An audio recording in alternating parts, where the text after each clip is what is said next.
Hello student, alpha classes में आपका स्वागत है। जैसे कि आप सभी जानते हो कि मैंने बीएससी 5 सेम की वीडियो स्टार्ट की हुई है।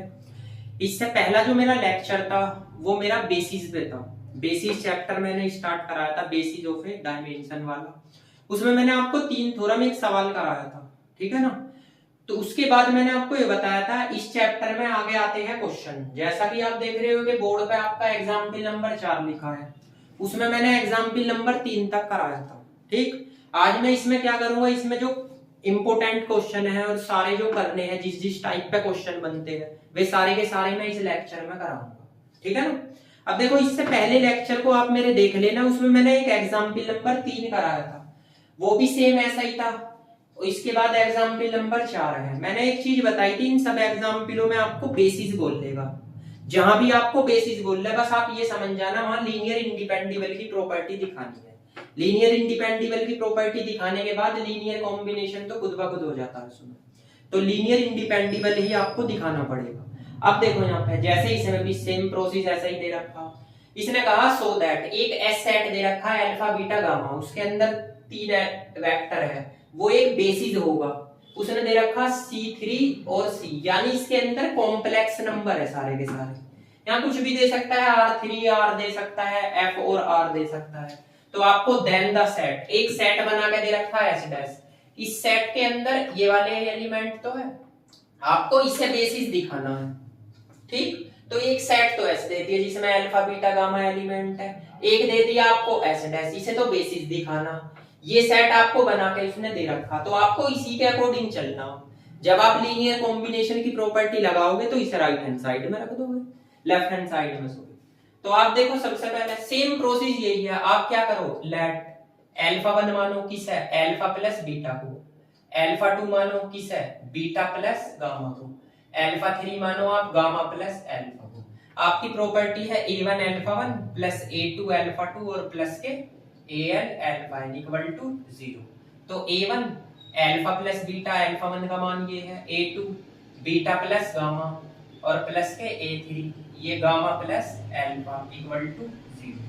अब मल्टीप्लाई करो, सबसे पहले अल्फा के देखो, अल्फा किस में से कॉमन आ रहा है, एक तो इसमें से यहाँ बचा a1 और किससे कॉमन आ रहा, एक बचा a3। ठीक, फिर बीटा देख लो, बीटा आपका इसमें से आ रहा है a1, यहाँ पे आ रहा है आपका प्लस के a2।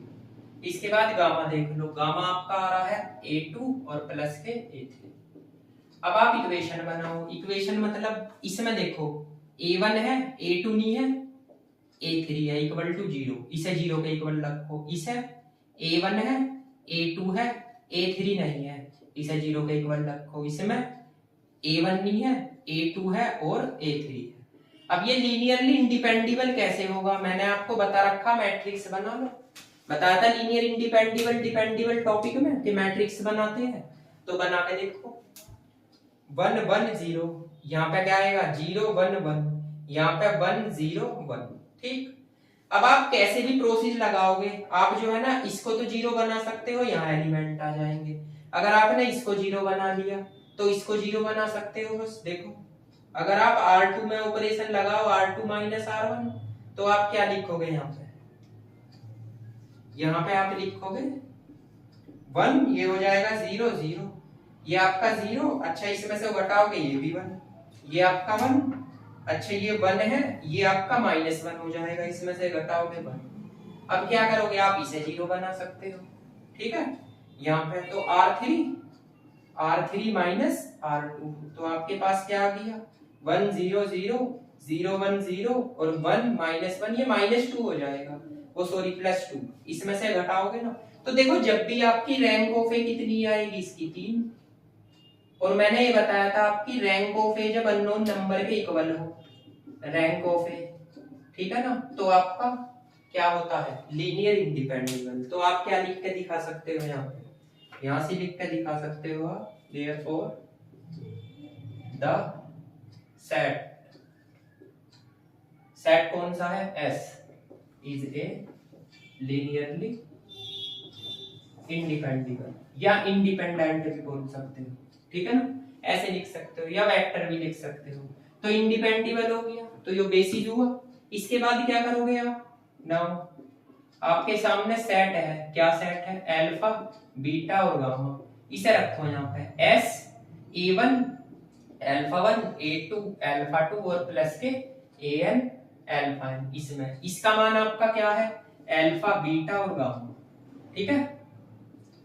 इसके बाद A1 अल्फा 1 का मान आपके पास है, चलो जी, अल्फा 1 प्लस A2 अल्फा 2 और प्लस के A3 अल्फा 3। बस तीन ही तो वेक्टर थे, अल्फा 1 अल्फा 2 अल्फा 3। देखो मैंने इससे प्रीवियस वीडियो में भी यही बात बताई थी।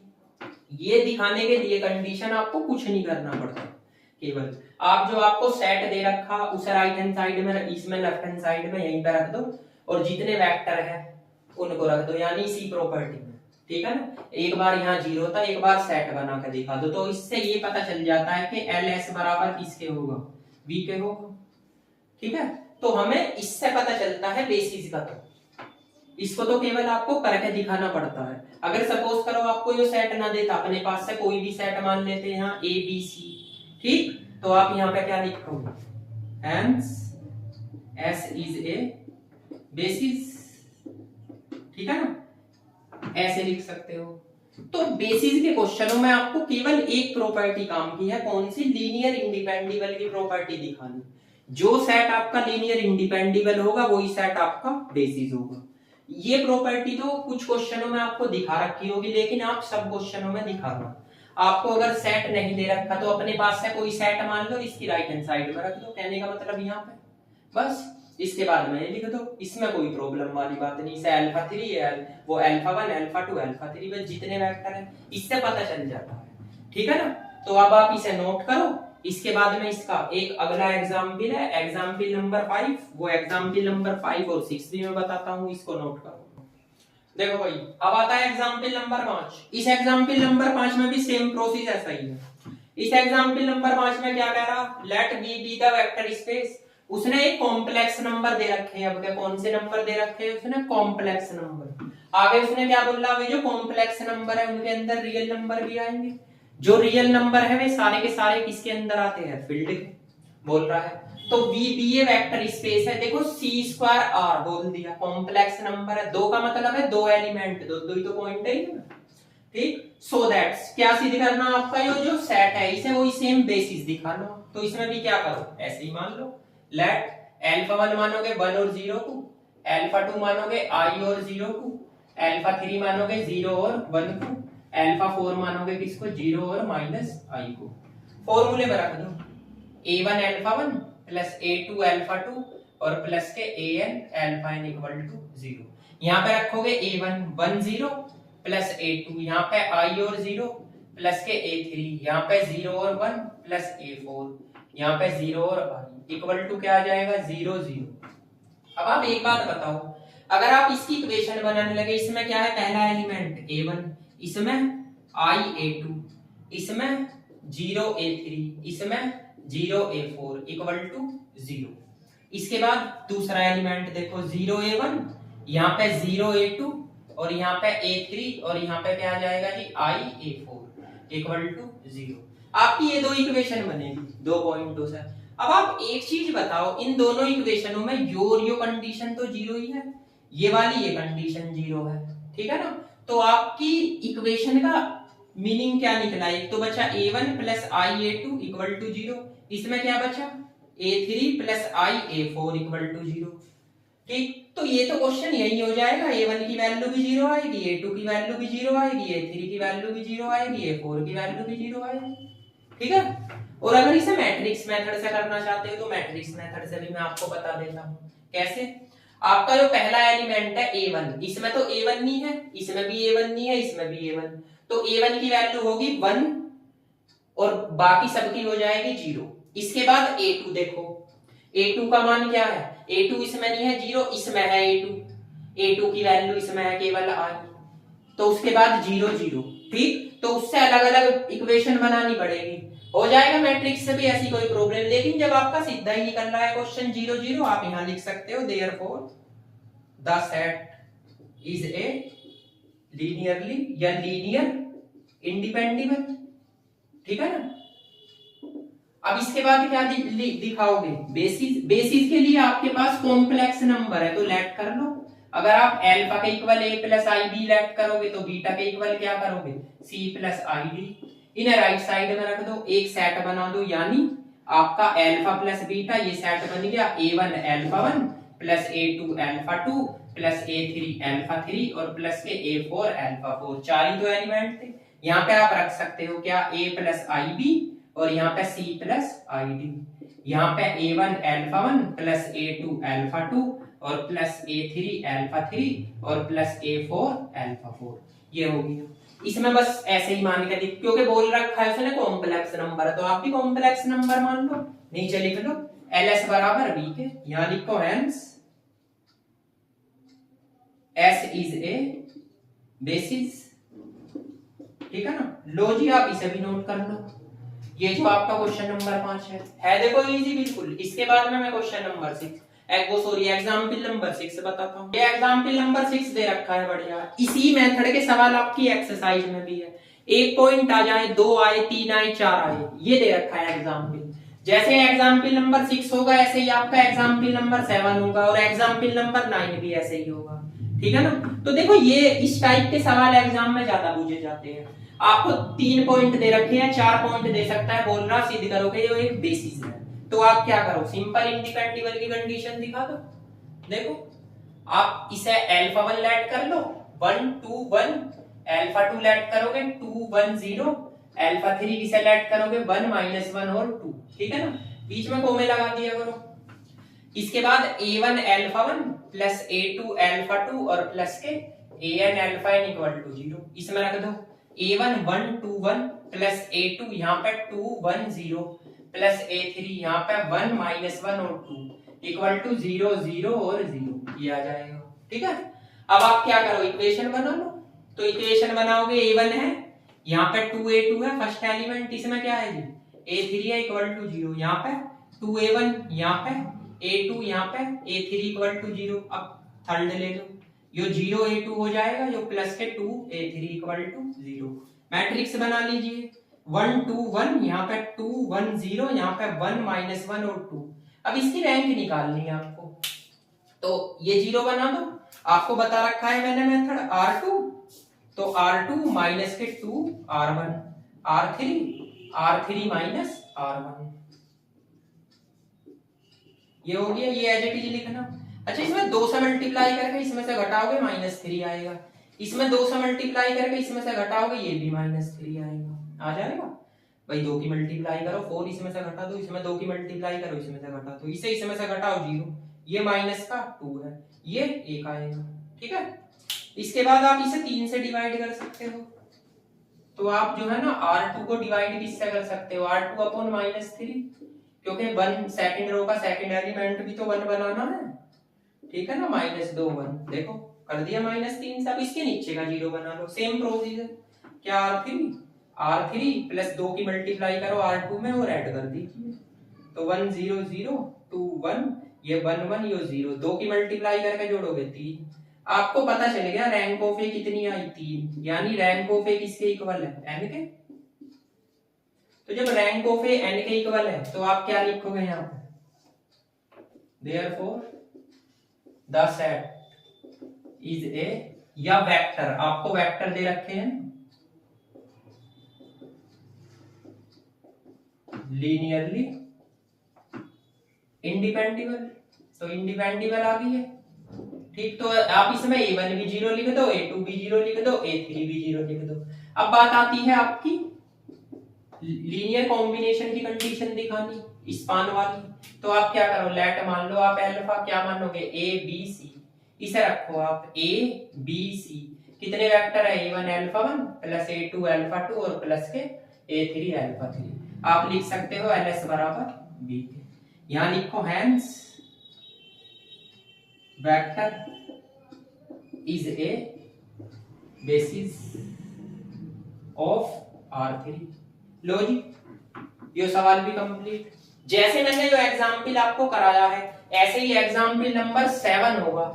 ठीक है ना। 7 और 9 आप अपने पास से करोगे। 7 और 9 एग्जाम्पल आपको देता हूं, मुझे बताना है एग्जाम्पल नंबर 8 नोट करो। अब देखो एग्जाम्पल नंबर 8, एग्जाम्पल नंबर 8 में इसलिए बता रहा हूं, थोड़ा जो अलग से दे रखा है। एग्जाम्पल नंबर 8 इसमें क्या बोल रहा है, इसमें सेम वही आपको सो दैट सीधे करके दिखाना है। आपके पास वेक्टर है अल्फा 1 अल्फा 2 अल्फा 3। सबसे पहले तो उन्हें आपको बेसिस दिखाने हैं।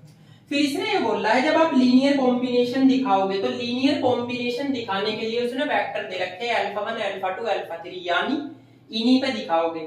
उसके लिए उसने एक चीज दे रखी था स्टैंडर्ड बेसिस वेक्टर, यानी आपको स्टैंडर्ड बेसिस निकालने हैं। देखो ये आपका टॉपिक लीनियर ट्रांसफॉर्मेशन में भी है, जब मैं लीनियर ट्रांसफॉर्मेशन बताऊंगा उसमें भी ये शायद आपका क्वेश्चन है, लेकिन यहाँ पे आ गया तो मैं आपको बता रहा हूँ, आ सकता है एग्जाम में। देखो यहाँ पे इसमें केवल एक चीज एक्स्ट्रा दे दी। अब उसने कहा था standard basis of vector space as a linear combination. आपको स्टैंडर्ड बेसिस भी निकालने हैं लीनियर कॉम्बिनेशन की प्रॉपर्टी में रखकर। देखो एक तो स्टैंडर्ड बेसिस निकलते हैं आइडेंटिटी पे, कैसे कैसे निकलते हैं वो मैं बता रहा हूँ। सबसे पहले तो आप इसे बेसिस दिखाओगे, तो बेसिस के लिए आप वही प्रोसेस लगाओ। थोड़ा बड़ा क्वेश्चन है तो थोड़ा मैं छोटा लिखता हूं, देख लेना यहां से। आपके पास दे रखा अल्फा 1 क्या दे रखा 1 0 -1, अल्फा 2 आपको दे रखा 1 2 1 एंड अल्फा 3 आपको क्या दे रखा है 0 -3 और 2। अब इसे प्रॉपर्टी में रख दो a1 alpha 1 plus a2 alpha 2 और प्लस के an alpha n equal to 0, इसमें रखोगे तो इसके बाद a1 है 1 0 -1, a2 है 1 2 1 और आपका a3 है, ये हो गया 0 -3 और 2, यहाँ पे 0 0 0 यही लिखोगे। अब इक्वेशन बनाओ a1 प्लस a2 और यहाँ पे 0 a3 equal to 0, 0 a1 plus के 2 a2 और minus a3 equal to 0, minus a1 plus a2 और प्लस 2 a3 इक्वल टू 0। अब सेम वही प्रोसेस, क्या प्रोसेस, आप मैट्रिक्स बनाओगे, ए मैट्रिक्स बना लो तो 1 0 -1 ये 1 2 1 आएगा, 0 -3 और 2 आएगा। अब देखो मैं इसकी डायरेक्ट लिख रहा हूं, इसकी रैंक 3 ही आएगी, रैंक ऑफ ए आपकी n के इक्वल आ जाएगी। ठीक, तो आप यहाँ क्या लिखोगे देयरफॉर द क्या है ये आपके वेक्टर इज लीनियरली इंडिपेंडेंट या इंडिपेंडेंट भी बोल सकते हो, इंडिपेंडेंट। इसमें आप क्या लिखते हो a1 बराबर 0, a2 बराबर 0, a3 बराबर 0, ठीक है ना। अब जब आप इसमें बोलोगे जी लीनियर कॉम्बिनेशन की प्रॉपर्टी भी दिखानी, हाँ जी सही बात है, बेसिस दिखाने के लिए, ठीक है, लेकिन उसने क्या बोला लीनियर कॉम्बिनेशन आप दिखाओगे ना तो स्टैंडर्ड बेसिस निकालोगे उसके वेक्टर के, तो आप इसके नीचे क्या लिख सकते हो, इसके नीचे आप मान सकते हो let alpha p q r, एक वेक्टर मान लो, इसे आप ऐसे रख दो p q r, ये आपका p q r हो जाएगा, a1 alpha 1 plus a2 alpha 2 और प्लस के a3 अल्फा 3। ठीक, ये लीनियर कॉम्बिनेशन की प्रॉपर्टी होगी। मैंने बताया था अपने पास से एक वेक्टर मान के लेट करके दिखा देते हैं। अब आप क्या लिखोगे इसके बाद, इसके बाद आपको एक चीज लिखनी पड़ेगी, क्या ls इक्वल टू है b पे, और यहाँ पे क्या लिखना पड़ेगा, यहाँ पे लिखोगे जी आप जो है for the vector is basis, तो बेसिस तो आपने दिखा दिया, ठीक है। अब आपको भी दिखाने हैं क्या स्टैंडर्ड बेसिस निकालने, देखो कैसे कैसे आप करो, आपने वेक्टर ये लेट किया था, कोई बात नहीं, ये वाली प्रॉपर्टी थी, इसी को लो, आपका ये है आपका p q r, ये है आपका a1, अल्फा 1 की वैल्यू क्या है आपकी 1 0 -1, a2 अल्फा 2 की क्या है 1 2 1 और a3 अल्फा 3 की क्या है 0 -3 और 2। इनसे एक इक्वेशन बना लो, लगभग इक्वेशन यही बनेगी, देखो a1 plus a2 equal to हो जाएगा p के, ठीक। दूसरी इक्वेशन बनाओगे आप, ये आएगा जी आपका 2a2 और -3a3, ये हो गया q। तीसरी बनाओगे तो a1 और यहाँ पे प्लस के a2 और आपका वो सॉरी माइनस a1 और प्लस के a2 और प्लस के 2a3 इक्वल टू, ये आपकी इक्वेशन बन गई फर्स्ट, सेकंड और थर्ड। अब क्या करना है आपको, इन्हें सोल्व करना है, तो सोल्व कैसे कैसे करोगे देखो मैं आपको बताता हूँ। अगर देखो मैं इससे ये लेस करता हूं तो यहाँ पे एक A2 ये रहा, एक A2 ये रहा, कितने हो गए 2 और 2 ही A3 हो गया, ठीक है ना। तो हमारे पास एक इक्वेशन निकल के क्या आएगी 2A2 प्लस 2A3 ये आएगी P प्लस R। कहने का मतलब मैंने फर्स्ट और 3 को ऐड कर दिया, ये इक्वेशन आ गई। अब इसके बाद इसी की एक इक्वेशन देखो, फर्स्ट और 3 को ऐड किया और सेकंड के साथ कंपेयर कर दो, इसको लिखो 2A2 और माइनस 3A3 ये हो गया आपका Q। अब आप इसको क्या करो, इसको कैंसिल आउट कर लो भाई, यहाँ माइनस आ जाएगा, यहाँ प्लस, यहाँ माइनस, तो यहाँ प्लस आएगा, ये कितना हो जाएगा, ये होगा आपका कितना होगा ये 6। या आप एक काम भी कर सकते हो, देखो एक प्रोसेस में बताता हूँ आपको। आपने क्या काम किया, आपके पास में ये वाली इक्वेशन थी, देखो जरा ध्यान से, मैंने फर्स्ट और सेकंड को तो ऐड, थर्ड को तो ऐड करा, तो आपके पास ये ऐड हो गया, ये भी ऐड हो गया। अब मैं इससे कंपेयर कर रहा हूं, ये है 2, ये क्या है आपका 3 और ये आपका Q। तो देखो इसको माइनस करोगे, इसको प्लस, और इसको क्या करोगे माइनस करोगे, तो जब इसको माइनस करोगे ये कट जाएगा, ये कितना आ जाएगा आपका, ये 5A3 आ जाएगा। ये कितना आएगा P plus R minus Q, ये आ गया। तो आपके पास A3 की वैल्यू आ गई सीधी सी P plus R minus Q upon 5, ये A3 की वैल्यू आ गई।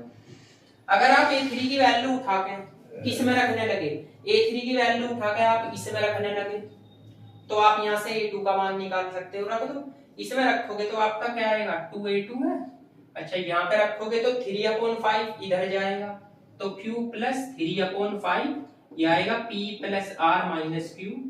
तो आपके पास A2 की वैल्यू आ जाएगी जी, ये 5Q है, यहाँ से 5Q प्लस के 3P और plus 3R minus 3Q upon 5। तो देखो इसके बाद यहाँ लिखता हूँ,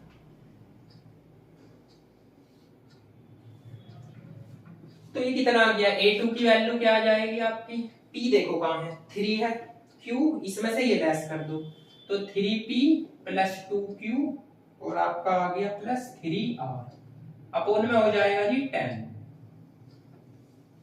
क्योंकि ये 2 भी तो आएगा, ये हो गया अपॉन में 10। अब आपको A2 का मान भी निकल गया, A3 का भी। अब बात आती है A1 की, A1 की वैल्यू निकालने के लिए A2 का मान यहाँ रख दो, तो A1 की वैल्यू क्या आ जाएगी आपकी, A1 इधर जाएगा तो ये आ जाएगा P माइनस के 3P और प्लस 2Q माइनस प्लस के 3R अपॉन 10। अब A1 का एलसीएम ले लो, 10 इसमें से जाएंगे 7 और 2Q और माइनस के 3R अपॉन 10। ये किसका मान आ गया, ये वैल्यू आ गई है जी आपकी A1 की। तो हमें क्या करना है, पहले A1 A2 A3 का मान निकालना है। अब क्या करोगे, अब आइडेंटिटी लेट करोगे यहाँ E1 1 0 0, ठीक है। सबसे पहले तो P बराबर 1 रखोगे, Q बराबर 0, R बराबर 0। इन वैल्यूओं को रख के आप A1 A2 और A3 का मान बताओ। सबसे पहले तो इस वैल्यू को यहाँ पे रखो, तो A1 की वैल्यू क्या आएगी 7/10, A2 की वैल्यू क्या आएगी 3/10 और आपकी A3 की वैल्यू क्या आएगी जी, A3 ये रहा आपका, इसकी वैल्यू रखोगे तो A3 की वैल्यू आएगी आपकी 1/5, ठीक है ना। अब इसके बाद दूसरा लो A2 0 1 0, आप P बराबर 0 रखो, Q बराबर 1 रखो, R बराबर 0 रखो। अब A1 A2 A3 का मान बताओ, तो A1 का मान क्या आएगा जी आपका, A1 का आएगा माइनस के 2/10 और A2 की वैल्यू क्या आएगी, A2 की वैल्यू भी आएगी आपकी 2/10। A3 की वैल्यू क्या आएगी, A3 की वैल्यू भी आपकी आएगी क्या, यहाँ पे रखोगे तो इसका मान Q का तो माइनस के 1/5, ठीक। अब आप तीसरी आइडेंटिटी E3 लोगे, 0 0 और 1, इसमें P बराबर 0 रखो, Q बराबर 0 रखो और R बराबर 1 रखो। तो इसमें A1 का मान बताओ, इसमें A1 का मान क्या आएगा, A1 का माइनस के 3/10। इसके बाद A2 का मान, A2 की वैल्यू क्या आएगी, इसमें A2 की वैल्यू आपकी क्या आ जाएगी, इसमें A2 की वैल्यू आएगी, इसमें भी 3/10 आएगी। इसके बाद A3 की वैल्यू इसमें क्या आ जाएगी, इसमें आएगी 1/5, ठीक। तो हमें हर एक आइडेंटिटी पे E1 E2 E3 पे A1 A2 A3 का मान निकालना। अब ये वैल्यू आप ऐसे लिखोगे, कैसे लिखोगे देखो, सबसे पहले मैंने दिया E1, E1 पे A1 A2 A3 का मान क्या है E1।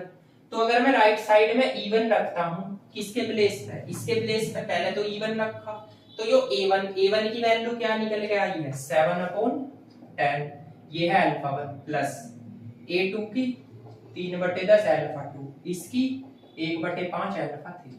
ठीक, तो ये तो आया E1। अब E2 पे वैल्यू क्या आई है, अगर मैं E2 को यहाँ रखता हूँ 100, ये E2 हो गया, तो इस पे वैल्यू क्या निकल के आई है, इस पे आई है माइनस के 2/10 अल्फा 1 और 2/10 अल्फा 2 और यहाँ पे माइनस 1/5 अल्फा 3। इसके बाद आओ E3 पे वैल्यू देख लो आप, E3 पे वैल्यू क्या आई है माइनस 3/10 अल्फा 1 और यहाँ पे 3/10 अल्फा 2 और यहाँ पे प्लस 1/5 अल्फा 3, ये वैल्यू होती है। ठीक है, ये हमें स्टैंडर्ड बेसिस निकालने पड़ते हैं। तो स्टैंडर्ड बेसिस निकालने का ये मेथड है। आपको क्या करना, सबसे पहले तो आप लीनियरली इंडिपेंडेबल दिखाओ, उसके बाद आप एक वेक्टर लेट कर लो PQR, उससे आपको A1 A2 A3 का मान निकालना है।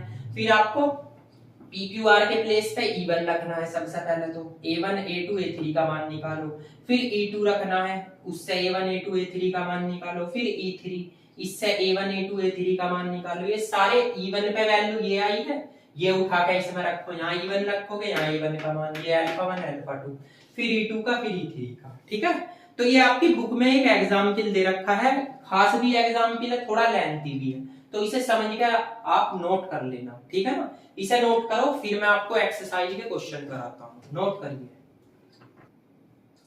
देखो भाई, अब आते हैं एक्सरसाइज के क्वेश्चन नंबर 3 पे। मैंने कुछ क्वेश्चन आपको स्टार्टिंग में ही बताए थे जो करने, उन क्वेश्चनों को मैं बता रहा हूँ। जो क्वेश्चन ऐसे है कि आपसे हो जाएंगे इजी है बिल्कुल, तो मैं आपको दे दूंगा, आप उन्हें ट्राई कर लेना, ना हो तो मुझसे पूछ लेना।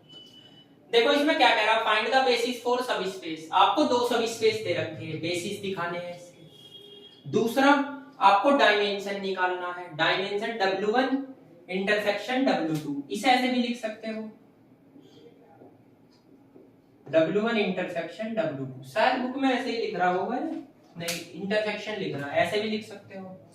देखो ये बहुत इजी क्वेश्चन होते हैं, ये कोई हार्ड क्वेश्चन नहीं होते।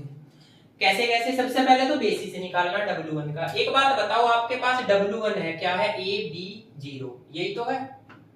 अगर मैं इसके बेसिस की बात करूं कि इसके बेसिस निकालो W1 के, तो आप इसमें देखो दो एलिमेंट है, तो पहले तो आपका 1 0 0 होगा एंड दूसरा क्या होगा 0 1 0 होगा, क्योंकि आपके A B ही तो प्रेजेंट है इसमें। ठीक, अच्छा इसका डायमेंशन क्या हो जाएगा, डायमेंशन W1 इसका होगा 2, क्योंकि इसके अंदर दो ही एलिमेंट प्रेजेंट है।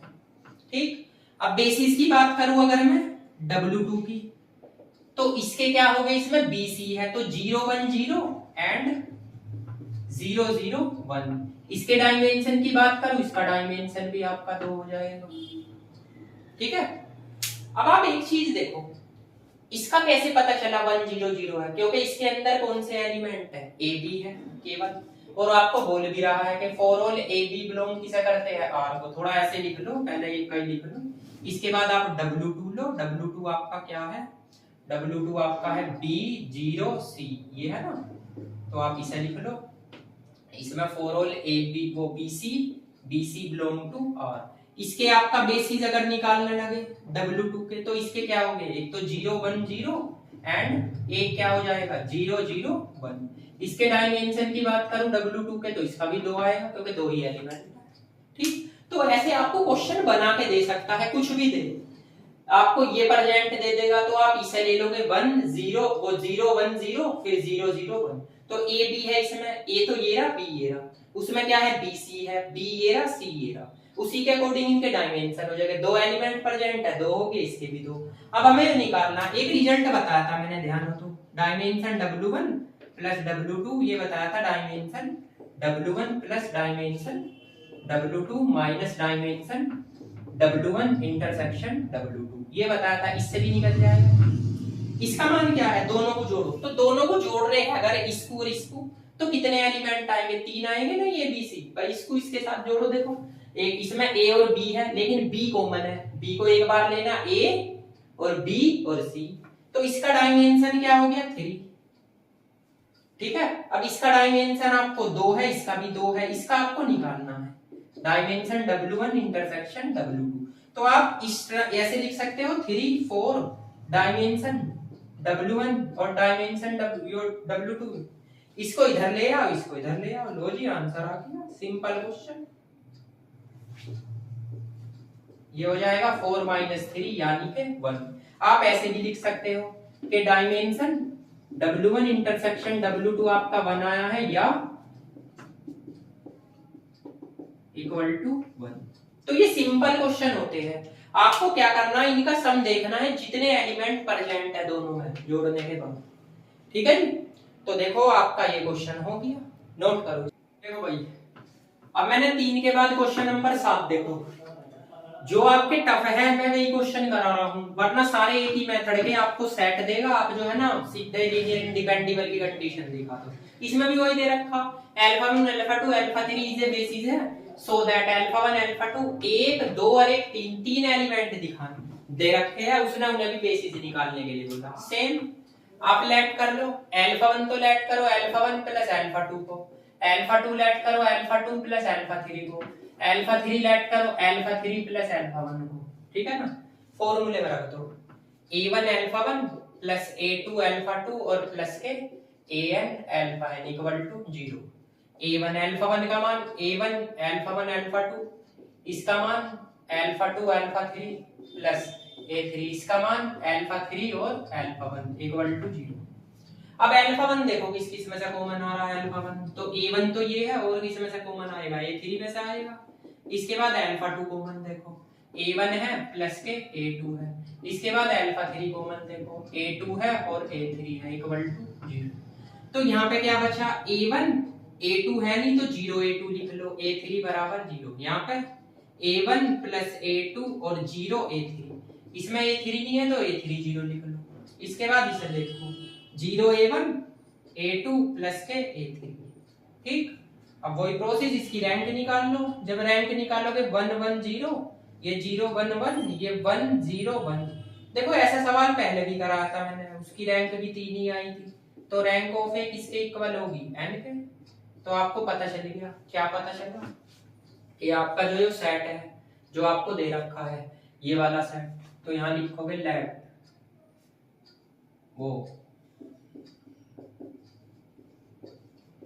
Is linearly इंडिपेंडेबल।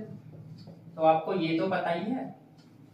इसके बाद नाउ क्या लेट करोगे, दे तो रखा है सेट ऐसे ही रख, तो ऐसा आप सेट लेट कर लो, एस अल्फा 1 अल्फा 2 अल्फा 3, बस इसे राइट साइड में रख दो। अल्फा 1 अल्फा 2 अल्फा 3, इधर रखोगे a1 अल्फा 1 a2 अल्फा 2 और प्लस के a3 अल्फा 3। लो ये लीनियर कॉम्बिनेशन यानी ls बराबर b के। Simple, hence the set is basis या the vector is basis। ठीक है ना, तो इसको भी आप नोट कर लो। देखो सिंपल क्वेश्चन है, ठीक है ना, एक ही टाइप के क्वेश्चन है सारे के सारे। आपको पॉइंट दे रखा लीनियर इंडिपेंडेबल की प्रॉपर्टी में रख दो जो है ना, तो आपके सारे क्वेश्चन हो जाएंगे जो जो मैंने टिक लगवाए हैं। अब देखो दूसरा क्वेश्चन बताता हूँ।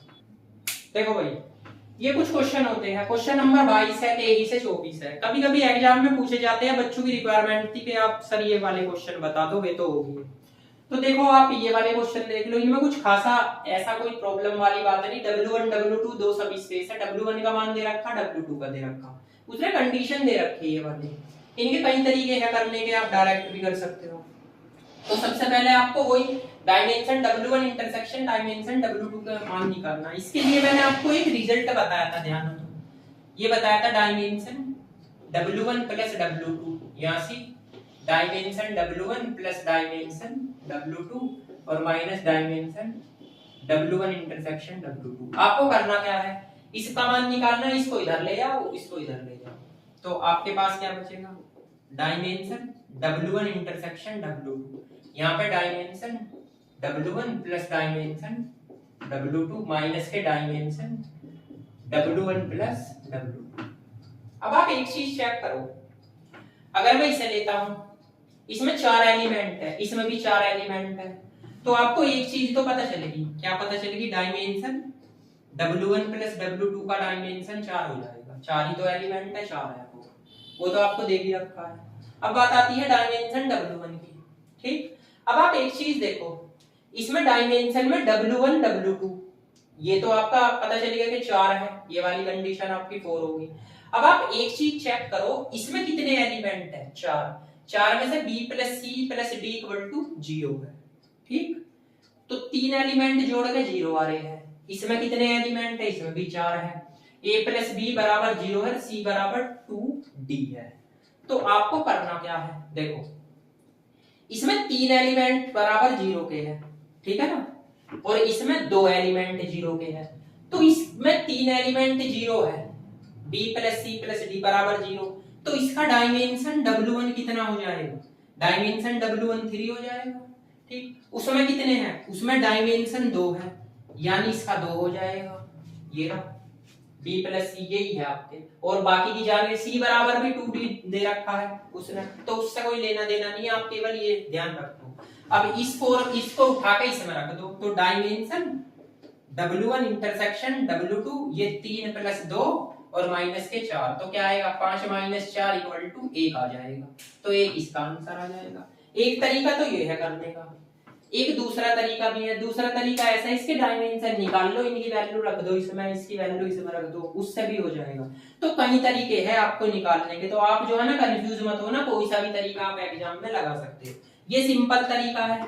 जरा इससे जो ये देख लेना, डायमेंशन W1 W2, इसमें कितने एलिमेंट है? 3, 1 2 3। ठीक, इसमें दो कौन से है? A प्लस B बराबर 0, C बराबर 2D दे रखा, चाहे तो इन दो को देख लो या इन दो को देख लो, ठीक है ना। तो ऐसे भी हो जाता है। नोट करो इस क्वेश्चन को, फिर नेक्स्ट क्वेश्चन देखते हैं। देखो अब ये आता है क्वेश्चन नंबर 23। इसमें सीधा सीधा दे रखा है क्या? W1 W2 दो सब स्पेस है वेक्टर स्पेस के। एक बात बताओ, डायमेंशन W1 का मान 4 है, डायमेंशन W2 का मान 5 है, डायमेंशन B का मान 7 है। उसने पॉसिबल डायमेंशन बोले हैं, ये बड़ा काम की चीज, पॉसिबल। तो पॉसिबल के लिए एक बात बताओ, डायमेंशन W1 हमें 4 दे रखा है, डायमेंशन W2 हमें 5 दे रखा है, और डायमेंशन B इक्वल टू 7 दे रखा है। ठीक है, आपका एक ही रिजल्ट होता है, कौन सा? डायमेंशन W1 प्लस W2, ये हो गया dimension W1 plus dimension W2 और minus dimension W1 intersection W2, ये वाला रिजल्ट। इसका मान निकालना, इसे इधर ले जाओ, इसे इधर ले जाओ। डायमेंशन W1 इंटरसेक्शन W2, ये हो गया डायमेंशन W1 और plus dimension W2 minus dimension W1 और प्लस के W2, ये आ गया। अब देखो कैसे कैसे प्रोसेस करोगे इसका। देखो अब एक बात बताओ, डायमेंशन W1 इंटरसेक्शन W2, इसकी वैल्यू क्या है? 4, इसकी क्या है? 5, इसकी क्या रखोगे? इसकी इसने टोटल 7 रख दे रखी है B का मान, तो हमें 7 से कम रखते चलना है। एक बार तो इसका मान 6 रख दो, तो जब इसकी वैल्यू 6 रखोगे तो आपके पास क्या आएगा? ये कितना हो गया? 8 माइनस 6, यानी आंसर 2 आ जाएगा। एक बार आप डायमेंशन W1 माइनस W2, ये आपका 8 माइनस, एक बार आपको 5 रखना, तो 5 रखोगे क्या आएगा? 5 रखने के बाद आपका क्या आ जाएगा? 5 रखने के बाद 3 आ जाएगा। ठीक, डायमेंशन W1 और W2, ठीक है ना। एक बार 4 रखोगे तो 4 रखने के बाद क्या आ जाएगा? 4 आ जाएगा। तो ये पॉसिबल डायमेंशन निकल गए आपके।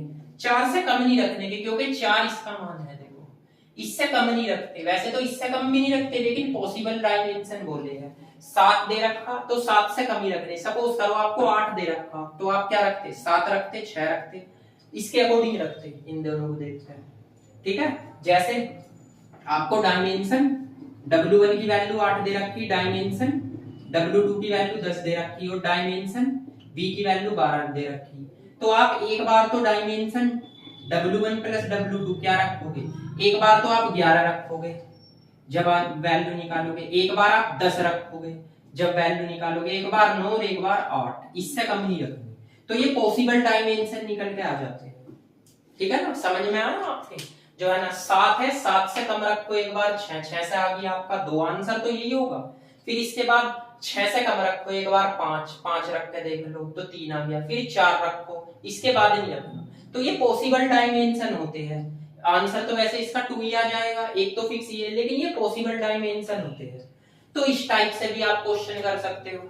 ठीक है, अब मैंने जो आपको एक्सरसाइज में क्वेश्चन दिए हैं, एक्सरसाइज में क्वेश्चन आपको दे रखे हैं, मैं फिर दोबारा बता रहा हूँ। एक्सरसाइज में क्वेश्चन नंबर 3 दिया है जो मैंने आपको करा दिया, क्वेश्चन नंबर 7 करा दिया आपको, 9 करना है, 10 करना है, 11 करना है, क्वेश्चन 13 करना है, क्वेश्चन नंबर 19 करना है, क्वेश्चन नंबर 20 करना है, क्वेश्चन 22 और 23 मैंने बता दिया, 24 भी आप कर सकते हो, 24 भी इजी है। ठीक, तो मैंने ये पॉसिबल सारे के सारे जो क्वेश्चन थे ये करा दिए। अच्छा, जो मैंने क्वेश्चन छुड़वाए हैं या आपको करने के लिए दिए हैं, छुड़वाए नहीं, वे ऐसे क्वेश्चन है सिंपल, आपको बेसिक बताना। आपको कोई भी क्वेश्चन दे, बुक से बाहर दे के पॉइंट बना के दे देगा आपको, एक से ज्यादा पॉइंट, आप क्या करो, लीनियर इंडिपेंडेबल की कंडीशन निकाल लो। ये कुछ डायमेंशन के क्वेश्चन थे जो मैंने आपको बता दिए। ठीक है ना, तो इसी के साथ हमारा ये चैप्टर भी खत्म हो जाता है। जो जो इसमें मेथड थे मैंने सारे आपको मेथड बता दिए हैं। ठीक, आप एग्जाम में केवल यही क्वेश्चन करके जाओगे, जो जो मैंने आपको थ्योरम्स बताई है और जो जो मैंने आपको क्वेश्चन बताए हैं। ठीक है ना, तो अब आपको मिलते हैं नेक्स्ट वीडियो में, और चैनल को आप सब्सक्राइब कर देना, लाइक कर लेना और ज्यादा से ज्यादा शेयर करना। जो हमारा नेक्स्ट टॉपिक होगा वो इससे अगला टॉपिक होगा। बेफिक्र रहो, आपको मैं सारे के सारे क्वेश्चन कराऊंगा, सारे टॉपिक पढ़ाऊंगा। ठीक, आप बस इस वीडियो, इस चैनल को जो है ना, एक तो सब्सक्राइब कर लो और चैनल को अपना जो है ना एकदम लाइक करना। ठीक है, तो आप मिलते हैं अब आने वाली नेक्स्ट वीडियो में। ठीक है, थैंक यू सो मच।